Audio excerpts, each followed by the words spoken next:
South ఇండియాలోనే అతి తక్కువ ధరలకే నాణ్యమైన రత్నాలని అందించే ఏకైక సంస్థ 6JVR.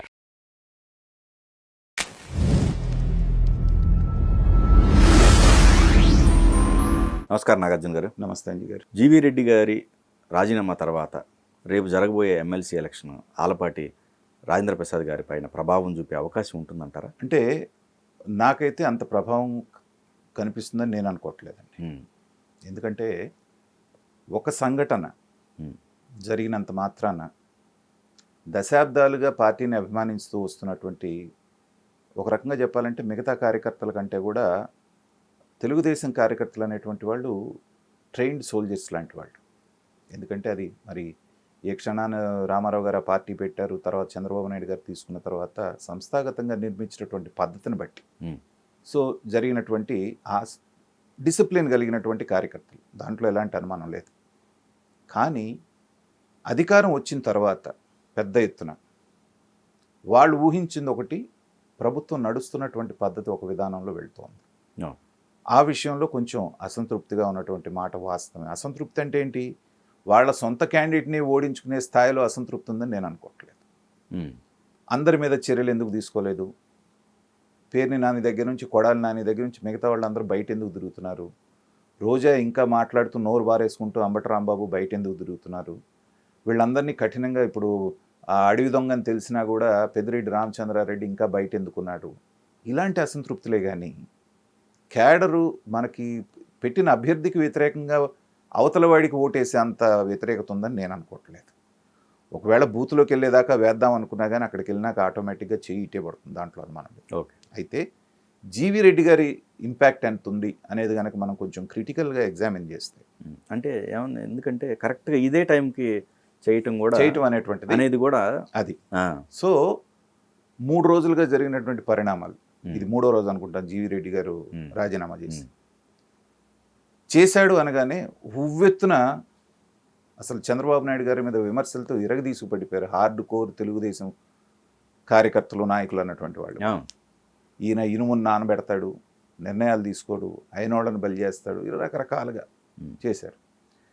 చేసిన తర్వాత మాలాంటి వాళ్ళం కొంత మాట్లాడిన తర్వాత, మొన్న మీ దీంట్లో మాట్లాడాను నేను మాట్లాడిన టాపిక్ కింద కామెంట్స్ కనుక మీరు చదివితే కొంతమంది బాహాటంగా పెట్టారు కామెంట్స్. ఏమని? నిజంగానే మాకు అంత ఆవేశం వచ్చింది సార్, మీరు వివరించిన తర్వాత ఇప్పుడు నిజమే కదా అనిపిస్తోంది, మేము తొందరపడ్డామేమో అనిపిస్తోంది అనేటువంటి కొంతమంది కామెంట్స్. అది ఎప్పుడు మనం మాట్లాడింది? 2వ రోజు మనం మాట్లాడాం. అప్పటికి కొంత ఆవేశం నుంచి ఆలోచన వచ్చింది. తర్వాత అవును కదా, ఒక నామినేటెడ్ పోస్ట్లో ఉన్నటువంటి చైర్మన్కి తీసేసే అధికారం ఎక్కడ ఉంది? రికమెండ్ చేయాలి కదా, మినిస్టర్ కదా, లేకపోతే ఐఏఎస్లు కదా యాక్షన్ తీసుకోవాల్సింది, చీఫ్ సెక్రటరీకి సంబంధించి. ఇదంతా కూడా ఈ ఆలోచన నెక్స్ట్ డే అంతా వచ్చింది. సో టోన్ మారుతా వస్తాను చూడండి. తర్వాత ఏమన్నారు?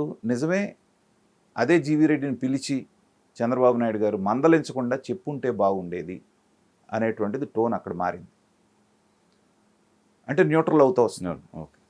ఆ తర్వాత వెంటనే ఎవరైతే ఐఏఎస్ ఆఫీసర్ ఉన్నారో చంద్రబాబు నాయుడు గారు ఈ పదవి నుంచే కాకుండా మిగతా 3 ఛార్జెస్ ఏవైతే ఉన్నాయో వాటిని కూడా తప్పించి ఎప్పుడైతే జీఏడీకి రిపోర్ట్ చేయమన్నారో, అతన్ని గాల్లో పెట్టారో, ఆ ఉన్నటువంటి వేడి అనేటువంటిది బాగా తగ్గుతూ వచ్చింది. ఇప్పుడేమంటున్నారు? ఇదే పని అప్పుడు చేస్తుంటే జీవీ రెడ్డి గారు ఉండేవాడు కదా, ఆయన్ని కూడా ఇప్పుడు వెనక్కి రమ్మనండి, పిలవండి అనేటువంటి స్థాయికి, అంటే డిగ్రీస్ ఎలా తగ్గుతూ వస్తుందని చెప్తున్నాను నేను. ఇక్కడికి వచ్చారు. వచ్చిన తర్వాత ఇప్పుడు బయటకు వస్తున్నటువంటి విషయాలు ఏంటంటే, ఇదే తెలుగుదేశం పార్టీలో ఉన్నటువంటి 2 ప్రముఖ నాయకులు అతన్ని రెచ్చగొట్టి అతను బయటికి వెళ్ళేలాగా చేశారు అనేటువంటిది వార్తలు వచ్చాయి. అవునవును. పేర్లు అయితే బయటికి రాలేదు, కానీ 2 నాయకులు అతన్ని రెచ్చగొట్టి, అసలు నీకు సిగ్గు లేదా, శరం లేదా, నిశ్చయం లేదా, నెత్తురు లేదా, ఎందుకంటే వాళ్ళ పర్సనల్ ఎజెండా ఏదో ఒకటి అయి ఉంటుంది. ఓకే. ప్రజెంట్ ఇవాళ 26వ తారీఖున ఉన్నటువంటి 3 ఏంటంటే, ఎవరో చెప్పిన మాటలు విని ఈయన బలి అయిపోయాడు అనేటువంటి నిర్ధారణకు వచ్చారు ఇక్కడికి. ఓకే. ఇక్కడ నుంచి మనకి ఇంకా కొంత టైం ఉంది. సో అది డైల్యూట్ అయ్యి వచ్చిన తర్వాత ఈ చంద్రబాబు నాయుడు గారు ఇంతే, ఆయన అట్టగా వెళ్తూ ఉంటాడు, ఏదైనా మన పార్టీ మన వ్యవహారం కదా, చేయక తప్పదు కదా, పార్టీకి సంబంధించినటువంటి వాళ్ళు అందరూ ఆ లైన్లోకి వచ్చేస్తారు. అసలు ఈయన సభ్యత్వానికి కూడా రాజీనామా చేశారు కదా అట్లా చూసుకుంటే. నేను అనేది అదే అక్కడ అది తప్పైంది. నేను అంటుంది ఏంటంటే మీరు గౌరవంగా సరే నాకు ఇచ్చింది మీరు సహకరించిపోవటం వల్ల ఇంకో రకంగా నేను చేస్తున్నాను, పార్టీకే నేను పరిమితమై ఉంటాను అని అంటే ఇవాళ కాకపోతే రేపైనా ఏ ఎమ్మెల్సీనో ఇంకోటో అకామిడేట్ చేశారు. కానీ మీరు రాజకీయాల్లో ఒకటి గుర్తుపెట్టుకోండి అంజీ గారు, ఒకసారి ఒక వ్యక్తి పరిధి దాటి ప్రవర్తించాడని తెలిసిన తర్వాత అతను అంత తొందరగా పార్టీ యాక్సెప్ట్ చేయదు. ఓకే, బ్లాక్ మార్క్ పడిపోతుంది. ఇతని మీద ఎప్పుడైతే ఫస్ట్ నామినేటెడ్ పోస్టులు ఇచ్చినప్పుడే నాకు ఇవ్వలేదని చెప్పేసి బయటకు వచ్చి మాట్లాడేసి కాస్త ఆవేశంగా మాట్లాడి నాకు ఇదా అన్నప్పుడే ఆ అధినేత దృష్టిలో లేకపోతే పార్టీ హైకమాండ్ దృష్టిలో కొంత బ్లాక్ రిమార్క్ పడుతుంది. ఇతనికి ఉన్న అలవాటు ఏంటంటే ఏదున్నా కానీ బయటికి వెళ్ళి మాట్లాడేయటం మైకుల ముందు. అది ఒక రాజకీయ నాయకుడికి ఉండకూడని లక్షణం. ఇబ్బంది ఏంటంటే ఆయన రాజకీయ నాయకుడు కాదు. రాజకీయ నాయకుడు కాకుండా రాజకీయాల్లో ఉండడానికి వస్తే ఈ అడ్జస్ట్మెంట్ కష్టం అవుతుంది. కాబట్టి న్యూట్రల్, ఇప్పుడు మనం పార్టీకి సంబంధించినటువంటి పట్టభద్రులు ఎవరైతే ఉన్నారో వాళ్ళకి సంబంధించింది మనం మాట్లాడుకుంటున్నాం.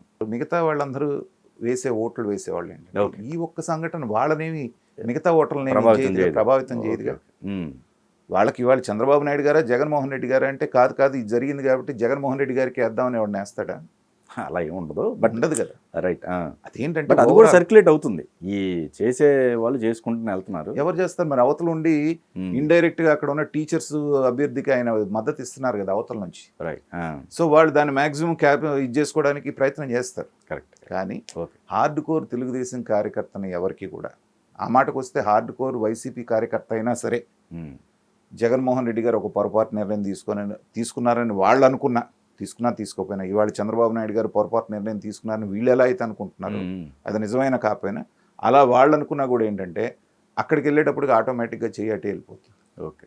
సో అక్కడికి వెళ్ళి ఆలపాటి రాజా గారిని కాదని జగన్మోహన్ రెడ్డి గారి పార్టీ ఇస్తూ మద్దతు ఇస్తున్నటువంటి ఇంకొక వ్యక్తికి వేయటానికి మనసు వస్తుందా?